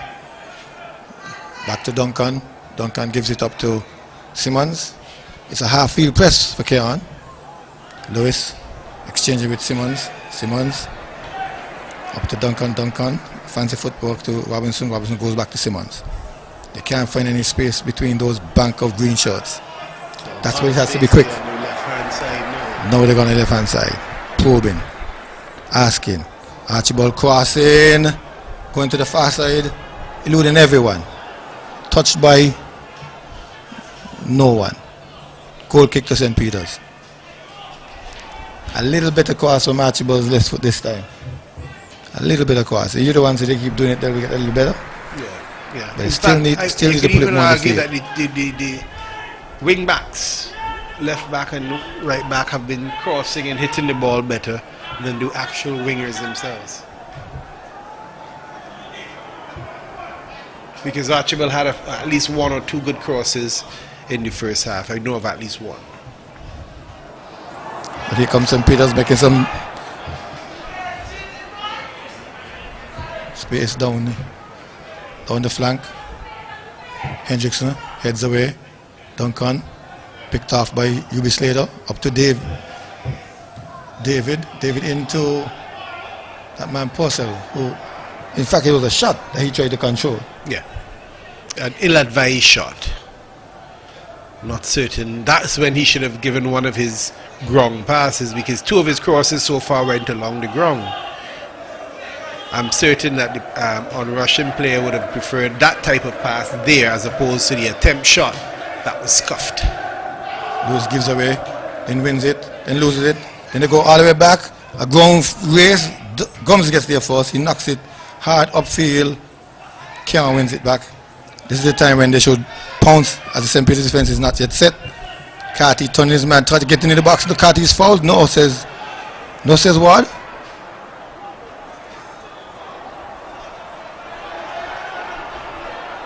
We have a bit of he really should have gone for his card there and Carty. Well, there was some level of contact between the two players. It means Carty would have been trying to win a foul. Yes, but there was contact. Maybe it was not enough contact for the theatrics, but there was contact. So I think the decision making by the referee was actually spot on in the sense that he allowed the game to play, and no harm, no foul. Stevens gets away. Keon defense is skinny. Stevens sliding it into Tyrrell. Tyrrell turns back for help. Goes across the box. Finds his partner Nurse. Slater. Slater has a good shot at him. A better pass from Nurse there would have been Slater. Ubi. Keon breaking it up. Duncan. Archibald going across field. Finding Davis. Davis forces the ball down the center forward channel. 1 against 2. They're asking for the keeper. He gets there. Too hard. Good ideas, just a little too much on it. Ooh, wow. Ran upended. Illegally, it seems, because I think Lewis just put his body in the way. The man turned right into him. Agreed. Obstruction. Called by Ward. Good call. Tyrrell gets up. Morgan Lewis has a solid body. Understandably so. And Mr. Ty will get a yellow card. That's the official. I picked up the voice, disagreeing with the call. Well, as I mentioned in the first half, you're going to get... That's the difference when the crowd is... If the crowd is... would not have heard that. Here they come with a long ball. Nose shoots that goal. Scores the goal. But the whistle already gone. And now St. Peter's will look to bring in their changes. They're going to take out number 14. That's the centre forward, Purcell. And Deshaun Collins, the young man who plays with a lot of energy. A debutant. Debutant? For the season. Oh, for the season. He's played before.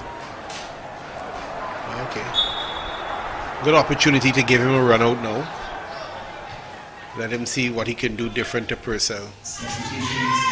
Well, as you rightly said, Purcell was not having a good game.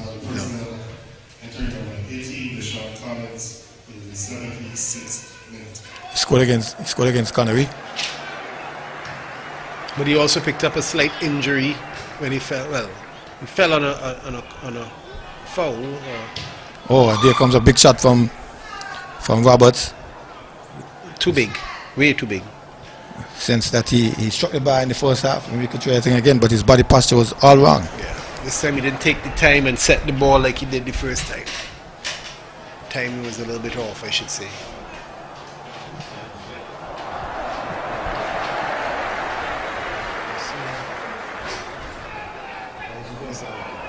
Just about 13 minutes to go for Keon to get back and get something out of this game, and St. Peter's to defend and hold on to what they have. It's certainly not going to be an evening or a night of goals, but I'm certain Keon wants at least one more to go to be scored. Owen Lewis trying to get to a ring of players. They get the better of him, they clear it. But only as far as Duncan. Duncan controls now. He too has a number of players around him trying to get away. He's been pushed off the ball. Then he tries a tackle. He'll get a card. Wow. That was retaliatory. Go ahead. On Duncan. And I'm surprised he's on the field and the referee did not actually pull, because it was a two-footed challenge. And again is Warrington. Oh, he's been beaten up. But I think Duncan got one too many bodies, and he dove in with 2 feet, and Warrington just happened to be the person on the end of it. It could have been anybody, and I think he and all is quite fortunate to come away with just a slight knock given the challenge. So Duncan has to be on his best behavior for the remainder of the game for certain. It was not a well-advised, it was an ill-advised lunge, and he's fortunate to still be out there. Huggins fighting Davis. Davis has a bit of space. Davis back to Duncan. Duncan has 3 players with him. He's losing his balance. He goes to ground again. Throwing to St. Peter's.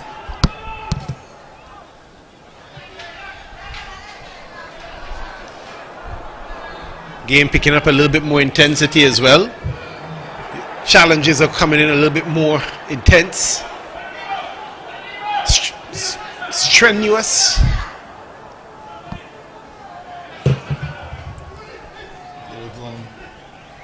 There one touch pass in there from St. Peter's, looking good. Whistle goes. Ward says Nurse has been fouled. Nurse uses experience there, and Harris nutmegged the defender.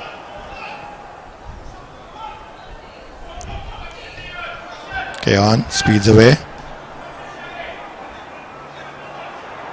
Comes on the inside is Davis. Davis up to Huggins. Huggins trying to set the man forward. Carty miscontrols. A number of players converge on him. 2-3 players. They're very thick inside the middle there. Then out to Stevens. Forward long ball trying to find the young man Collins, who's all alone. Simmons gets the better of him. Simmons goes to Archibald. Down the left side. Huggins losing out to St. Peter's.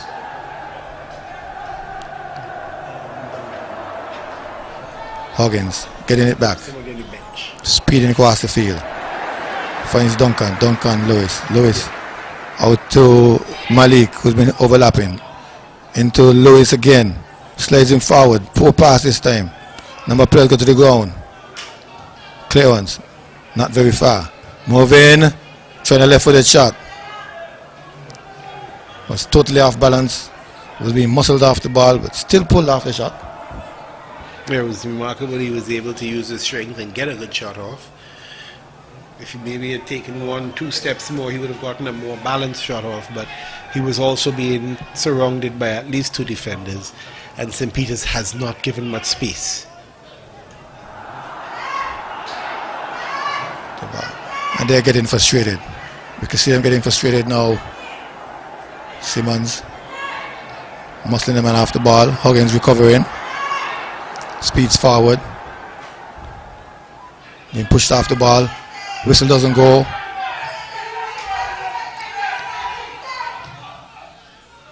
Roberts. Change sides. Again, St. Peter's adopt that defensive posture. You can see Banks, lines of players defending, trying to prevent Cairn from penetrating. They got on the right side, Robinson, Duncan being muscled off the ball again.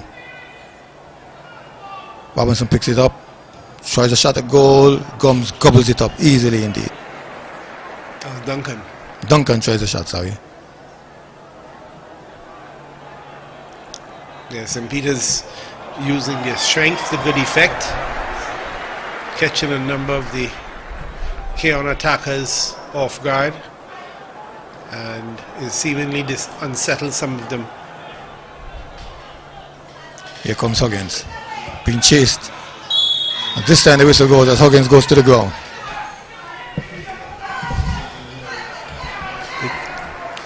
It's suddenly running out of time, the Cairn team. 8 more minutes. I suppose phenomena. They never lose, they just run out of time. Here is Hendrickson going across the box. Robinson, first clearance, second clearance, St. Peter's. Simmons, Hendrickson, knocked away by Tyrrell. Oh no, he didn't touch it. And you know they're hurrying to throw the ball. Yeah, they're obviously Clock management. looking at the clock now, because they're saying that they have the 1 goal in lead, and it's just about protecting that, while Cairn now will be getting more and more desperate to try and get something in the back of the net. So can St. Peter's maintain their concentration for the last 7 or so minutes of the game, a little over 7 minutes, or can Cairn find a way back in this? At this point in time, the attack is not as organized as it was in the first half. The coach is obviously forced to make some changes in terms of the wing, but they haven't been able to get into as much space since. And St. Peter's defending, as you've mentioned, has been extremely organized. 2 blocks of 4, keenly observed even from this distance, and it's all in a straight line. So even in terms of offsides, they're on point.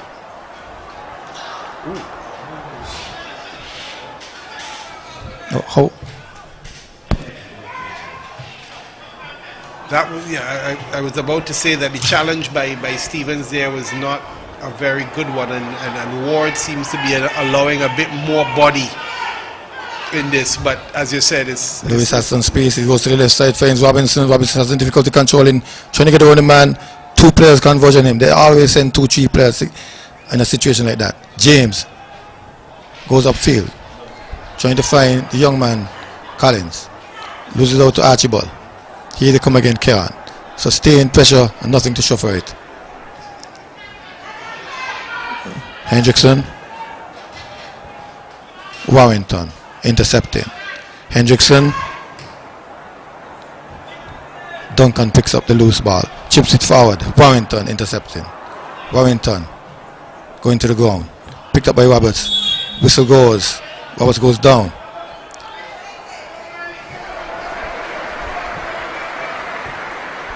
Tyrrell catching Roberts, it is? Yes. Well, Tyrrell catching Roberts, and Robert going down as theatrically as Warrington. But in truth, the challenges from the St. Peter's team has been a lot more robust, I would think, in the last 10-15 minutes. I think they smell a victory here, and they're not going to go down without a fight. It's just they're taking it a little bit too literal.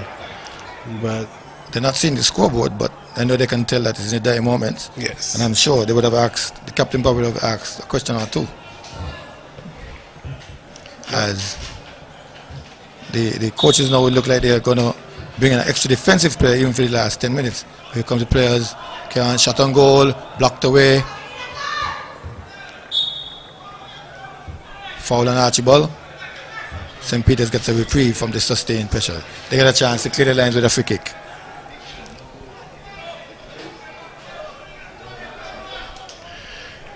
Archibald questioning the referee's decision, and I thought he got rather close. So I don't understand what is going on out there in terms of the communication between the referee and both teams. I can't imagine they're singing each other melodies though. Ground battle, eventually won by St. Peter's as Lewis was trying to make some headway. They come across the field, they find Slater, free in the center circle. He goes forward, finds the young man Collins. He's muscled off the ball. Whistle goes. 73 is coming out. 16 going in. St. Peter's. Assigned by Nets.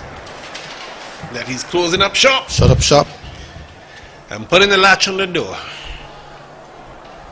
Nobody's Stevens getting looks in slightly tonight. injured. If you're out, or the saying that has become more popular recently due to COVID, who out, stay out. Yep. And who in, stay in. Here comes the ball, come forward. Headed good. Orange heads. Then clearance. Finally, Carty. Cradling. Carty challenged. Carty turns smartly. Come across the box. Carty slides in the man. Duncan overrunning the ball. Has it back. Has a chance to cross. Passes in. Robinson. A big clearance. 2 against 2. St. Peter's making a mess of it. Yeah, They come back. Big opportunity there. Current players are not getting back. There's still 3 players walking back. Yeah. It's been a long game.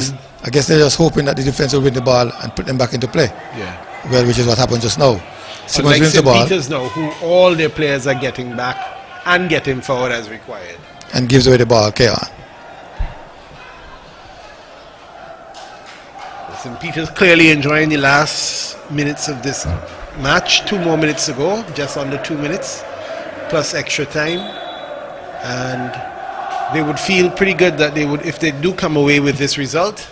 It's early in the season, but it's a big result against a very big team, a title contender. A title contender in the past. In the past. Not necessarily be contending this year. You don't lose all your contention in 1 year.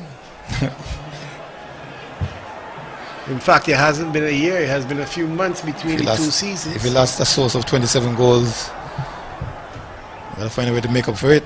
Agreed. And Agreed. We're not seeing it yet. Agreed. But it's early season yet. But here they come. Carty trying to speed away. Carty getting around and no, can't get it to control. He's running out of space, running out of time. But with a better, I don't know if the ball went out before he kicked it, but if not, he would have been better to just tap it as opposed to try to speed.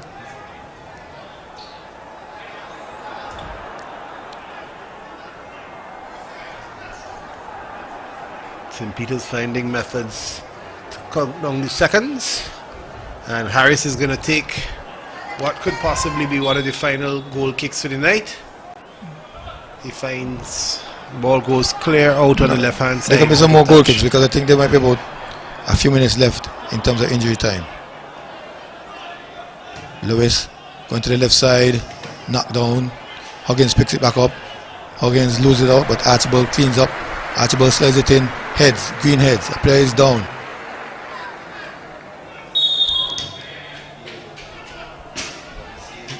Lewis certainly not happy, and he let the ball have it. Yeah, they're frustrated. If I were him, I wouldn't be happy either. It seems like Carty, who has been fighting all night long, has gone down. And to be fair to him, he hasn't gone down for much tonight at all. He hasn't stayed down for much. And 3 more minutes. Seeing him writhing in pain with Just injury time left of 3 minutes is not a usual sight, so I would have a little consideration for him. Had it been a Warrington, I would have told you, well, yeah, that's definitely time killing. And if Warrington goes down again, it will be time for him to leave the field. Yeah. He's been down 3 or 4 times tonight. It's not so much being down, it's the cries, the wails of despair. Almost as if he's been struck by a bolt of lightning in one instance.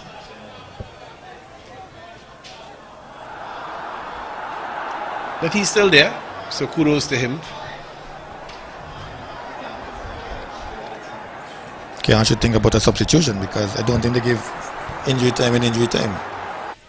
3 minutes, but they don't add injury time for somebody being injured in injury time. Yeah, and as I said, it will be down to the referee's discretion. Carty is not one to stay down. So it seems quite on. In fact, now they're calling for the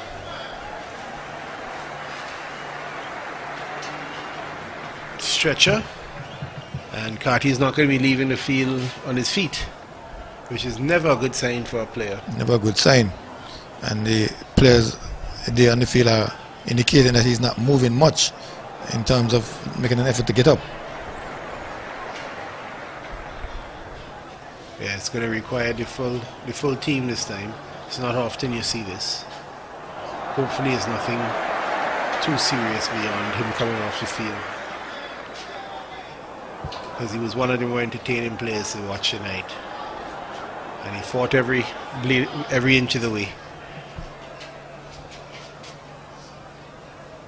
Clearly under some level of distress as they heist him and roll him off the field. Some concern because he's lying prone, not even sitting up. Keon themselves a little bit downhearted. And there's no time for him to recover. I'm not seeing a player warming up to come on. Yeah. They're gonna finish with 10 men, ill advised. Probably don't have much of a choice.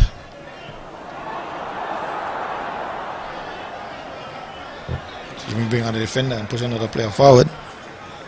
Lewis can play attacking to bring on the defender. No, we have 6. Time wasting being done by their own personnel. Is that it? No, that's a personnel that belonging to. Here you go, the ball on the player, Butler. Okay, now he's been substituted officially. Why are they sending up Butler instead of Lewis? Imagine he gets the final header and they put the ball in the back of the net. Oh, wow. And then he spoke it into action, into reality, eh? He got the flick on header, but... He got the header, but it didn't threaten the keeper in any way. First touch. Yep. Not a bad look. He should have been given a look in earlier, I think. I understand that one.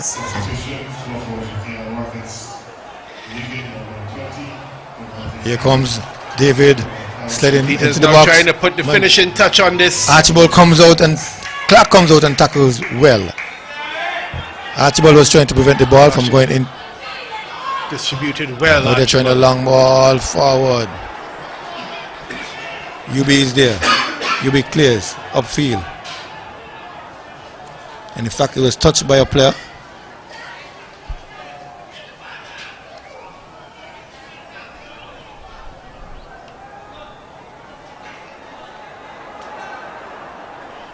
Warrington himself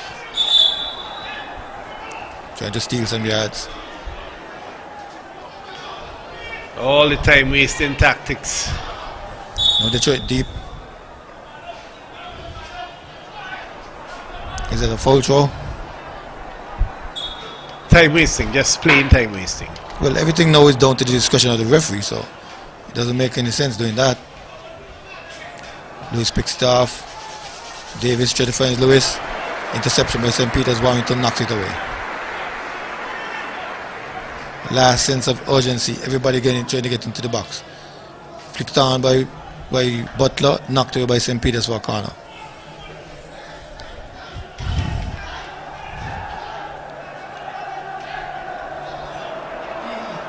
Yeah, screaming for screaming and shouting for the ball. But the ball boy was actually walking away with the ball in his hand. So I don't understand Comes what's in now, happening. flicked on, cleared partially, then they knock it out into touch. No, it doesn't go into David touch. applies the pace, boy. Yeah, oh wow, he applied some overdrive there. That's David. David, yeah. I guess that's why they brought him on, eh? Got some pace indeed. He's a quick player. Might be better Normally served, plays it right back. He's fast, but better served on the track than on the ball you field. have to do given some research to find out his tonight. track abilities. Here he's knocking the ball forward, but still good because there's not much time left.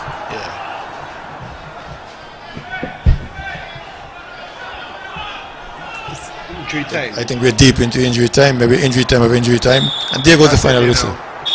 1 goal to St. Peter's, winning tonight's encounter. An early goal and held on defensively until the end. Good job. Thrill of success for St. Peter's. Agony of defeat for Keon. It's a good intense game, entertaining. St. Peter's came out victorious. Just goes to show that these games are won and lost on small margins, because Keon can arguably come out a bit disappointed having the better of the two halves. But the result is what better of the two teams. The result is what it is, and St. Peter's 3 points. Goal to Tequan Tyrrell, and they're coming away with it tonight.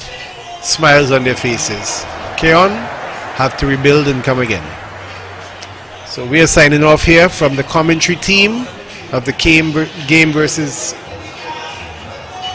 Keon Rockets 0, St. Peter's 1.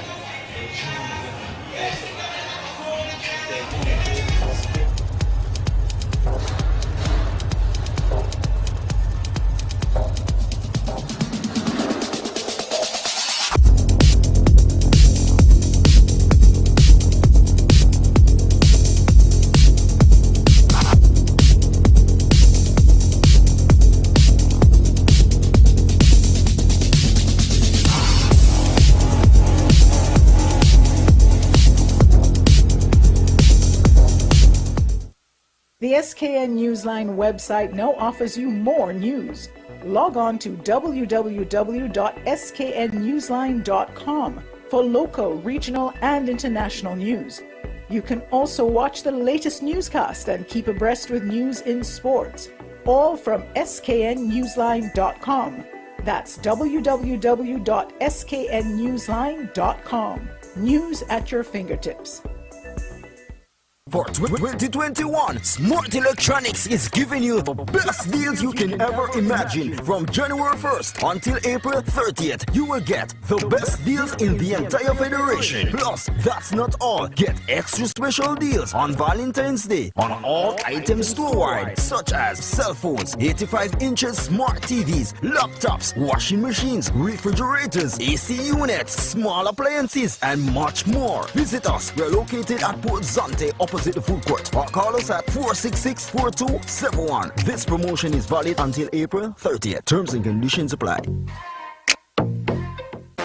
Caravana on Liverpool Row is your anything you want store in St. Kitts. They have a wide variety of just about everything. Ladies and men's clothing, shoes, children's clothing, toys, housewares of all kinds, small appliances like clothes heaters, microwaves, electric kettles, and more, cosmetics, perfumes, cosmetic jewelry, and much, much more. Their prices are unbeatable, and customer service is second to none. Shop at Caravana on Liverpool Row Bastair. Call 465-1745.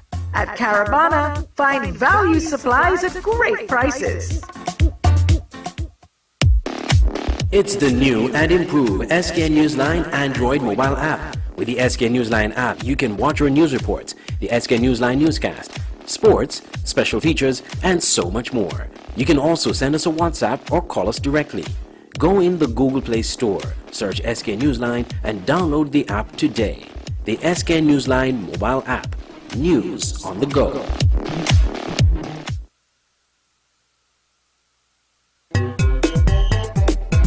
Strictly Sports is back! Strictly Sports is back! And better than ever! The website that brings you all kind of sports. No rumors, no nigger business, just sports. Log on to www.getstrictlysports.com. That's GETSTRICTLYSPORTS.com and get articles, features, videos, and photos. Local, regional, and international stories. And don't forget to check out our online sports store. It is little right now, but in time it will get hugely. And we have lots of room for you advertisers. And advertising is free right now. You heard me right. Free. Just call 762-3134 for more information. This is good.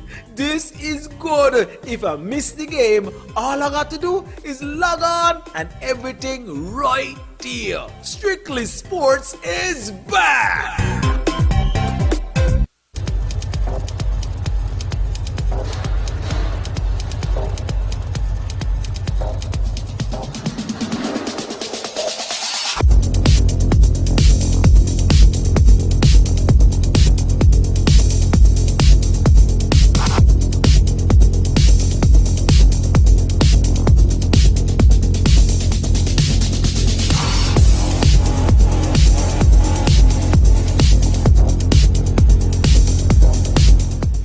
Well, it ended the same way it was at halftime. 1-0 to St. Peter's. They're on a high. 2 victories after a narrow defeat. They're now 6 points from 3 games. Cairn, on the other hand, 1 point from 2 games. Not many goals. No goals in the last 4 games. Is it a concern? Is it time to get worried?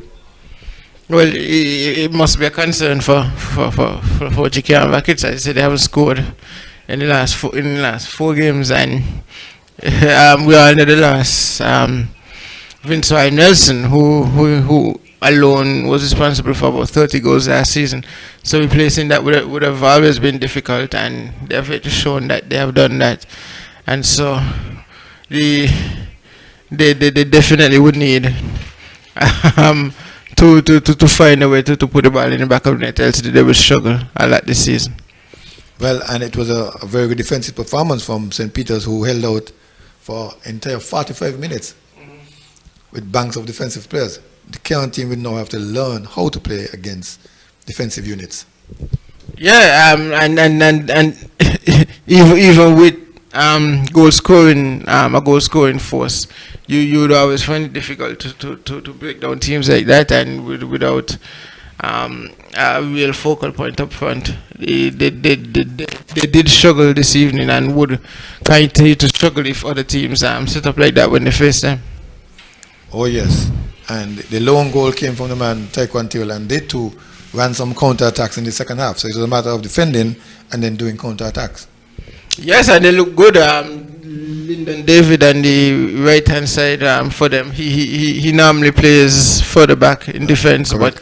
but he was further up the field ever since he came on in the first half, and he looked very threatening. Although his final ball left a lot to be desired, but Cairn, they were always at threat of giving up a second goal via the counter attack, but St. Peter's they didn't make them pay, but it's something that they would have to work on come later in the season.